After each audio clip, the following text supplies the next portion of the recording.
मध्य प्रदेश में आज क्या हुआ? जी हां, नमस्कार। IBC 24 देख रहे हैं आप। आपके साथ मैं हूं दीपक मिश्रा और इस बुलेटिन में हम बात करेंगे प्रमुख खबरों की। लेकिन पहले जल्दी से नजर डाल लेते हैं शाम 7 बजे की 7 बड़ी अपडेट खबरों पर। आपको बताएंगे करोड़ों का सट्टा गैंग, कहां हुआ पर्दाफाश, कहां लगी पुलिस के हाथ सफलता, गोवंश के अंग मिलने से कहां फैली सनसनी। बुलेटिन में बात करेंगे आवास को लेकर आखिर लोग क्यों है आक्रोश, क्या है लोगों की नाराजगी। साथ ही बताएंगे आपको प्रोफेसर की कहां पर हुई बेरहमी से पिटाई, क्या है पूरा मामला। दूषित पानी की सप्लाई से लोग परेशान, क्या प्रशासन अब कर रहा है कार्रवाई। वहीं बात करेंगे कैसे गायब हुई परीक्षा की कॉपियां और अंत में आपको बताएंगे गुड न्यूज अगर आप भोपाल वासी हैं।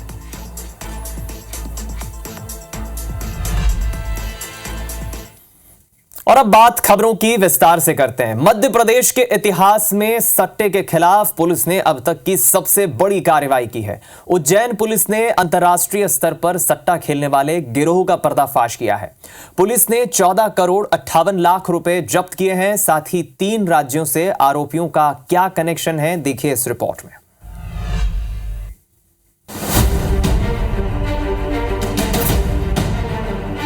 नोटों की गड्डियों से लिखा उज्जैन पुलिस ये बता रहा है कि कामयाबी कितनी बड़ी है। जी हां, थाने में रखा ये 14 करोड़ 58 लाख रुपए कैश मध्य प्रदेश के इतिहास में सट्टे के खिलाफ अब तक की सबसे बड़ी कार्रवाई है। उज्जैन पुलिस ने अंतर्राष्ट्रीय स्तर पर सट्टा खेलने वाले गिरोह का पर्दाफाश किया। मामले में मध्य प्रदेश, राजस्थान और पंजाब से 9 आरोपी गिरफ्तार किए गए हैं। दरअसल T20 वर्ल्ड कप क्रिकेट पर सट्टा लगाया जा रहा था, जिसकी सूचना पर उज्जैन पुलिस ने 2 स्थानों पर एक साथ दबिश दी। पुलिस 19 ड्रीम्स कॉलोनी के अलावा मुजफ्फरपुरा पहुंची, जहां बड़े पैमाने पर सट्टा चल रहा था। इस दौरान पुलिस ने 9 आरोपियों के साथ 14 करोड़ 58 लाख रुपए कैश, विदेशी करेंसी, 41 मोबाइल, 19 लैपटॉप, अंतर्राष्ट्रीय सिम और क्रेडिट डेबिट कार्ड जब्त किया। आईजी ने खुलासा करते हुए बताया कि ये सट्टे का नेटवर्क चलाने वाला अंतर्राष्ट्रीय गिरोह है। 9 लोगों को हिरासत में लिया है, जो कि निम्बाहेड़ा, नीमच और लुधियाना के हैं। और इसके साथ साथ मुख्य जो आरोपी अभी इंगित हुआ है, पीयूष चोपड़ा, वो भी पकड़ा नहीं जा सका है। टीमें लगी हुई हैं और इसमें हम लोगों ने 14 करोड़ 58 लाख रुपए नकद जो बरामद किए हैं। इसके साथ साथ 7 देशों की विदेशी मुद्राएं भी हैं, जिनका वैल्यूएशन भी लाखों रुपए से ज़्यादा होगा। इसके अलावा अनअकाउंटेड फॉर वेल्थ जिसको कहते हैं, काफ़ी संख्या में जो है वो सिल्वर वगैरह मिला है। घटना का मुख्य आरोपी पीयूष चोपड़ा फरार है, जबकि गिरफ्तार आरोपियों से पूछताछ जारी है।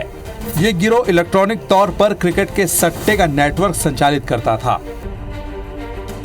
अंतर्राष्ट्रीय स्तर पर फैले इस सट्टे के तार में और कौन कौन शामिल है, पुलिस इसकी जांच कर रही है। इंद्रेश सूर्यवंशी, IBC 24, उज्जैन।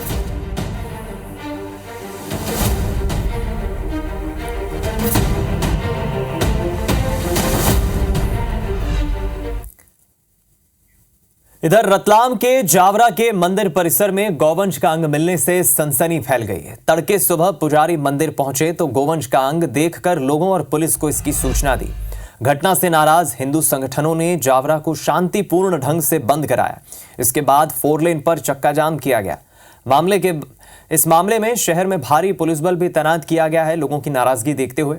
वहीं 2 आरोपियों को गिरफ्तार कर उनके अवैध अतिक्रमण पर बुलडोजर भी चलाया गया है। इधर ग्वालियर की जिवाजी यूनिवर्सिटी में बड़ी लापरवाही सामने आई है। यूनिवर्सिटी के विद्यार्थियों की परीक्षा की कॉपियां गायब हो गई। ये कॉपियां मूल्यांकन के लिए भेजी गई थी, लेकिन रास्ते से चोरी हो गई। डाक विभाग से विश्वविद्यालय अब जानकारी जुटा रहा है। वहीं जिन छात्रों की कॉपियां चोरी हुई है, उन्हें यूनिवर्सिटी औसत अंक देने की तैयारी कर रहा है।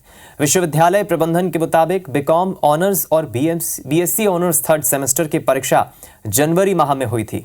इसके बाद कॉपियों का मूल्यांकन कराया जाना था। अलग अलग विषय की कॉपियां अलग अलग मूल्यांकनकर्ता के पास भेजना थी। इसी क्रम में बीकॉम ऑनर्स 3rd सेमेस्टर की 50 और बीएससी ऑनर्स की 18 के 2 बंडल स्पीड पोस्ट के जरिए भिंड भेजे गए थे, लेकिन ये कॉपियां भिंड पहुंची ही नहीं। बीकॉम ऑनर्स की कॉपियां थी जो मूल्यांकन के लिए भिंड भेजी गई थी, वो जीवाजी विश्वविद्यालय प्रशासन ने स्पीड पोस्ट ऑफिस के स्पीड पोस्ट के माध्यम से भेजी थी। वो अभी ऐसा कॉलेज के माध्यम से पता चला है कि वो कॉपियां वहाँ तक अभी नहीं पहुँची हैं, तो हमने इस मामले में पोस्ट ऑफिस से भी संपर्क किया है, तो उन्होंने भी अभी कहा हम कॉपियाँ खुजवा रहे हैं।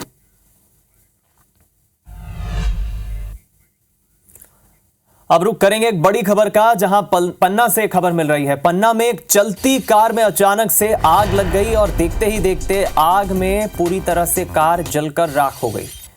हालांकि इस कार में 2 लोग सवार थे, 2 यात्री बताए जा रहे हैं, जिन्होंने कूदकर समय रहते कूदकर अपनी जान बचाई। इन तस्वीरों को देखिए, कार में किस तरह धू धू कर आग जल रही है और देखते ही देखते कुछ ही देर में ये पूरी कार आग की भेंट चढ़ गई। काफी नुकसान हुआ। आग कैसे लगी ये तो पता नहीं चल पाया। कार चल रही थी और अचानक से चलती कार में आग लग गई। शीशा फोड़ के तो नहीं भागे।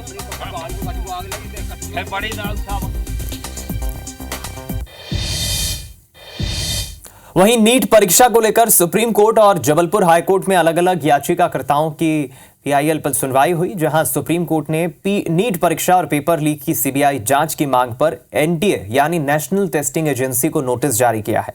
सुप्रीम कोर्ट ने एनटीए से जवाब मांगते हुए 8 जुलाई को नीट परीक्षा से जुड़ी याचिकाओं के साथ नई याचिकाओं की भी सुनवाई तय कर दी है। इधर जबलपुर हाईकोर्ट में भी शुक्रवार को एक छात्रा की याचिका पर सुनवाई हुई। हाईकोर्ट ने याचिकाकर्ता के वकीलों को सुना, लेकिन कोई आदेश जारी नहीं किया गया। याचिकाकर्ता के वकील आदित्य सांघी ने नीट परीक्षा में बड़े घोटाले का आरोप लगाकर इसकी उच्च स्तरीय जांच करवाने की मांग की है। हाईकोर्ट ने मामले पर सुनवाई समर वेकेशन के बाद जुलाई के पहले हफ्ते में तय कर दी है। बहस के दौरान मैंने यही कहा है कि इसमें हाई लेवल इंक्वायरी की ज़रूरत है। हाई लेवल इंक्वायरी के साथ साथ नए नीट रिकंडक्ट कराने की ज़रूरत है और पूरा का पूरा रिकॉर्ड जो है वो सीज करने की ज़रूरत है, क्योंकि कहीं रिकॉर्ड में टेम्परिंग हुई तो डेफिनेटली बहुत कुछ बदल दिया जाएगा।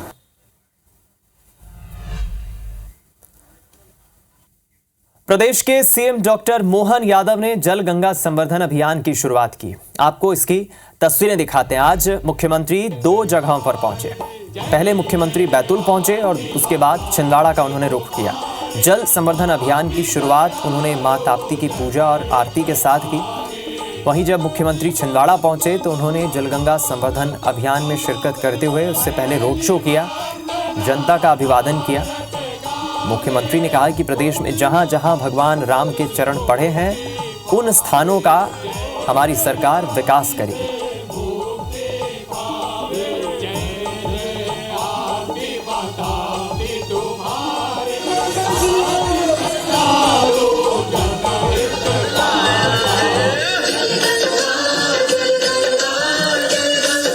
आज मुख्यमंत्री ने बैतूल और छिंदवाड़ा दोनों ही जगहों का रुख किया और मुख्यमंत्री की कोशिश यही है अधिक से अधिक लोगों को, अधिकारियों को जल संवर्धन अभियान के तहत जोड़ा जाए, उन्हें जागरूक किया जाए। जल स्रोतों को सहेजना, अधिक से अधिक पौधे लगाना। इस अभियान में मुख्यमंत्री काफी सक्रियता से भूमिका निभा रहे हैं और यही 2 तस्वीरें आपको आज मुख्यमंत्री के दौरे की बता रहे हैं, जहां जल गंगा संवर्धन अभियान के तहत बैतूल और छिंदवाड़ा में मुख्यमंत्री ने लोगों के बीच पहुंचकर इस अभियान को और तेज करने की अपील की।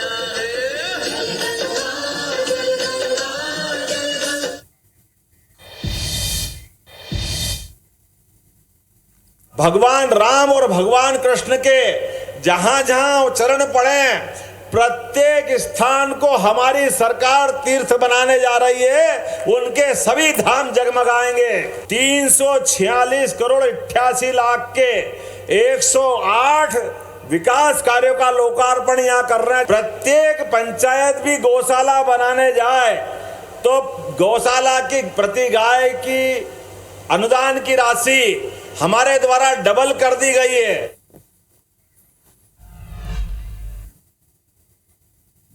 केंद्रीय कृषि मंत्री शिवराज सिंह चौहान ने राष्ट्रपति द्रौपदी मुर्मू से आज मुलाकात की। राष्ट्रपति भवन पहुंचकर शिवराज सिंह ने ये राष्ट्रपति से मुलाकात की, जिसकी तस्वीर आपको दिखा रहे हैं। केंद्रीय मंत्री पद की शपथ लेने के बाद शिवराज सिंह पहली बार द्रौपदी मुर्मू से मिले हैं। हालांकि भविष्य में देश में कृषि के क्षेत्र में क्या विजन है शिवराज सिंह चौहान का बतौर सरकार में रहते हुए? इस मसले पर उन्होंने राष्ट्रपति से मिलकर चर्चा की। बदले में राष्ट्रपति ने भी उन्हें इस नए जिम्मेदारी और इस नई भूमिका के लिए शुभकामनाएं दी। दोनों नेताओं के बीच हालांकि एक संवैधानिक पद है राष्ट्रपति का, इसलिए नेता कहना गलत होगा, लेकिन शिवराज सिंह चौहान जिनकी एक बड़ी भूमिका है राजनीति में, अब सरकार में, राष्ट्रपति से मिलकर उन्होंने महामहिम से मिलकर अपना विजन राष्ट्रपति के सामने रखा। तो करते हैं कुछ और खबरों का। भिंड जिले में दूषित पानी सप्लाई होने के मामले में प्रशासन ने एक्शन लिया। 3 वार्डों में दूषित पानी पीने से कई लोग यहां बीमार हुए। पीएचई ने पानी के सैंपल की जांच रिपोर्ट में पुष्टि की है कि घरों में जो पानी पहुंच रहा था लोगों के, वो काफी दूषित था। इसमें नाइट्रेट की संख्या अधिक थी, शुक्राणु भी पाए गए हैं, यानी सीवेज युक्त पानी सप्लाई किया गया। पूरे मामले में पानी का काम देखने वाली कंपनी पर अनदेखी के आरोप लगे हैं।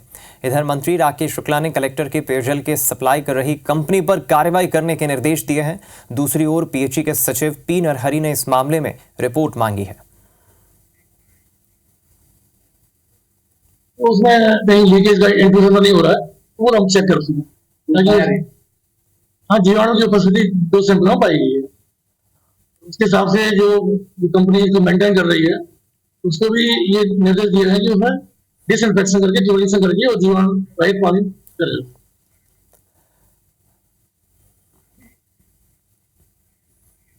और अब बात उस गुड न्यूज की जो राजधानी वासियों को मिली है। जी हां, भोपाल की लाइफलाइन कहे जाने वाले बड़े तालाब में कश्मीर की डल झील जैसा अब नजारा दिख रहा है। बड़ी झील में लगभग वैसे ही शिकारी तैरते नजर आए जैसे डल झील में दिखते हैं। नगर निगम की पहल पर यह परियोजना शुरू की गई है।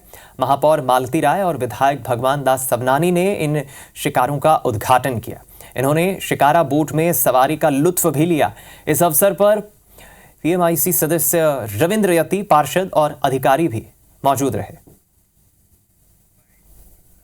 महापौर और नगर निगम के हमारे चुने हुए जनप्रतिनिधियों ने जो प्रयास किया है शिकारे के रूप में कि अब कश्मीर में हमको जाने की ज़रूरत नहीं है, डल झील जाने की ज़रूरत नहीं है, शिकारे का आनंद भी लेना है, तो यही आज एक प्रयोग के रूप में हुआ है। आगे इसका और विस्तार होगा। निश्चित रूप से भोपाल में पर्यटकों की संख्या बढ़ेगी और भोपाल की खूबसूरती में 4 चांद। इस सौगात देने का प्रयास किया है कि कम से कम जब यहाँ पर लोग बड़े तालाब के किनारे बोट क्लब पर आएंगे तो उनको ये महसूस होगा कि हम कश्मीर के शिकारे में बैठने के लिए आए हैं। इस तरह का नगर निगम का प्रयास है। इधर भोपाल में लगातार पेड़ों को सहेजने और बचाने के लिए प्रदर्शन का दौर जारी है और इसी कड़ी में अब पेड़ों को बचाने के लिए बड़ी संख्या में लोग धीरे धीरे उतर रहे हैं।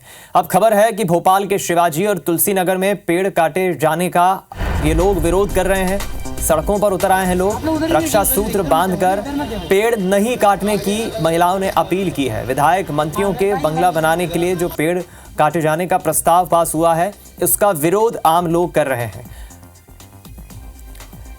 चलिए इस खबर पर ज्यादा जानकारी लेंगे। हरप्रीत हमारी संवाददाता भोपाल से जुड़ गई है। हरप्रीत, लगातार हम देख रहे हैं इन दिनों भोपाल में पेड़ों की कटाई का मसला और रहवासियों की नाराजगी। पीसी शर्मा भी इस मसले पर अपनी नाराजगी जाहिर कर चुके हैं। ये तस्वीरें हम देख रहे हैं, क्या मांग कर रहे हैं रहवासी?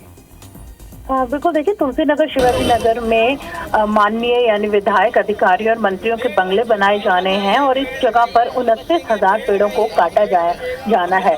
इसी का विरोध यहाँ पर जो आम जनता है वो कर रही है। आज एक लोगों ने बड़ी नजीर पेश की है भोपाल के कि लोग खुद अपने घरों से निकलकर यहाँ पहुंचे हैं। 10-10 किलोमीटर दूर से लोग शिवाजी नगर के पार्क में इकट्ठे हुए। यहाँ उन्होंने रक्षा सूत्र इन पेड़ों को बांधा और ये प्रण लिया कि किसी भी हाल में वो इन पेड़ों को कटने नहीं देंगे। यहाँ पर किसी राजनीतिक दल ने इन्हें नहीं बुलाया, किसी एनजीओ या किसी संगठन ने नहीं, बल्कि स्वेच्छा से लोग अपने घरों से बाहर निकले और उसके बाद इन्होंने पोस्टर्स, बैनर लेकर यहाँ पहुंचे। छोटे छोटे बच्चे अपनी मम्मियों के साथ पहुंचे, बुजुर्ग यहाँ पर पहुंचे और उन्होंने बिल्कुल साफ कर दिया कि किसी भी हाल में माननीयों के बंगलों के लिए ये इन पेड़ों को कटने नहीं देंगे। फिलहाल अब उन्होंने सरकार से आर पार की लड़ाई का ऐलान कर दिया। उन्होंने कहा है सरकार अपना फैसला बदले, इस प्रोजेक्ट को जो माननीयों के बंगले बनाए जाने हैं कहीं और पर शिफ्ट किया जाए, पेड़ वो किसी भी हाल में कटने नहीं देंगे। तो जैसा कि हमने पहले ही कहा कि भोपाल के लोगों ने एक नजीर यहाँ पर एक उदाहरण पेश किया है कि किस तरह इकट्ठे होकर वो हरियाली को बचाने में जुटे हैं। ठीक, बहुत शुक्रिया आपका हरप्रीत, जानकारी हमारे साथ साझा करने के लिए। हालांकि ये कोई पहला दफा नहीं है। इसके बीते दिनों हमने देखा काफ़ी नाराज़गी लोगों की सामने आई है। महिलाओं ने तो यहाँ तक कि पेड़ों से लिपट कर और आंसू बहा कर भी अपनी पीड़ा, अपना दुख जाहिर किया। लेकिन अब धीरे धीरे इस कैंपेन से लोग जुड़ रहे हैं, आम लोग सड़कों पर उतर रहे हैं और पेड़ों की इस कटाई के प्रस्ताव के फैसले को गलत ठहरा रहे हैं। लोगों की मांग है कि हरियाली खत्म नहीं होनी चाहिए, पेड़ों को नहीं काटा जाना चाहिए। भोपाल जाना जाता है उसकी सुंदरता के लिए, प्राकृतिक हवाओं के लिए, और यहाँ जिस तरह से फैसला लिया गया है हज़ारों की संख्या में पेड़ों को काटने का, ये बिल्कुल सही फैसला नहीं है। 29,000 पेड़ों की कटाई का प्रस्ताव पास हुआ है।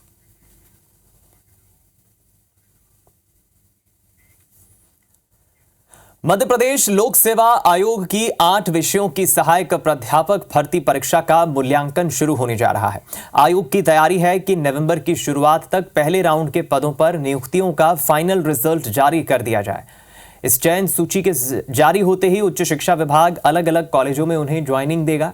तैयारी है कि 31 जनवरी तक दूसरे राउंड में शामिल पदों पर भी इंटरव्यू के फाइनल रिजल्ट जारी कर दिए जाएं, जबकि 17 नवंबर को अंतिम राउंड के एग्जाम्स होना है।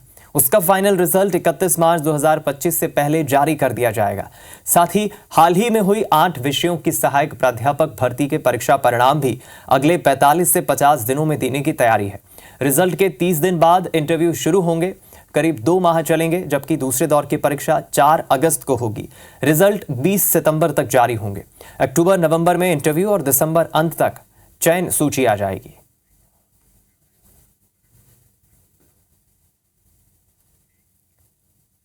इसी के साथ इस बुलेटिन में फिलहाल इतना ही। खबरों का सिलसिला लगातार जारी है। नमस्कार।